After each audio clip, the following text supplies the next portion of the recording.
اللہ الرحمن الرحیم اللہم صلی وسلم علی نبینا محمد رضیت باللہ ربا وبالاسلام دینا وبمحمد نبینا۔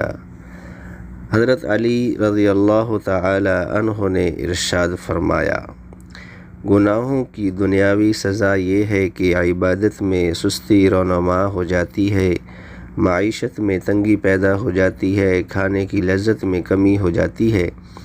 حلال کمائی کی لذت اس شخص کو محسوس ہوتی ہے جو حرام کمائی چھوڑ دینے کی مکمل کوشش کرتا ہے۔ حضرت علی رضی اللہ تعالی عنہ پہ جب ابن ملجم نے حملہ کیا، آپ زخمی حالت میں لیٹے ہوئے تھے۔ آپ کے لخت جگر حضرت حسن رضی اللہ تعالی عنہ پاس بیٹھے رو رہے تھے۔ آپ نے انہیں تسلی دیتے ہوئے نصیحت آمیز انداز میں ارشاد فرمایا، بیٹا میری یہ 8 باتیں ہمیشہ یاد رکھنا۔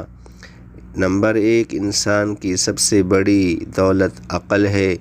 نمبر 2، سب سے زیادہ غربت و محتاجی بے وقوفی و حماقت ہے۔ نمبر 3، سب سے زیادہ وحشت و گھبراہٹ تکبر و غرور ہے۔ نمبر 4، سب سے زیادہ بزرگی خوش اخلاقی و نیک کرداری ہے۔ 4 چیزوں سے ہمیشہ اجتناب کرنا۔ نمبر 1، بے وقوف کی دوستی سے اجتناب کرنا، اگرچہ وہ نفع پہنچانا چاہتا ہو لیکن انجام نقصان ہوتا ہے۔ نمبر 2، جھوٹے کی ہم نوائی سے بچنا، کیونکہ وہ قریب کو دور اور دور کو قریب کرنے کی کوشش کرتا ہے۔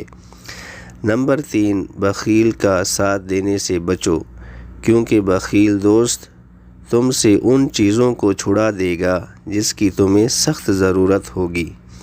نمبر 4، فاجر فاسق کی دوستی سے اجتناب کرو، کیونکہ وہ تجھے موقع پاتے ہی تھوڑی سی چیز کے بدلے میں فروخت کر دے گا۔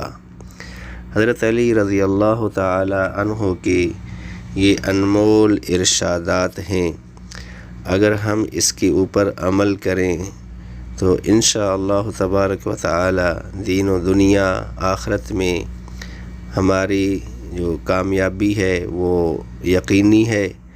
صحابہ اکرام رضوان اللہ علیہم اجمعین اور اہل بیت اعظام کے نقش قدم پہ چلنے کی ہمیں اللہ تعالیٰ توفیق عطا فرمائے، مسجد علی کی زیارت بھی کریں۔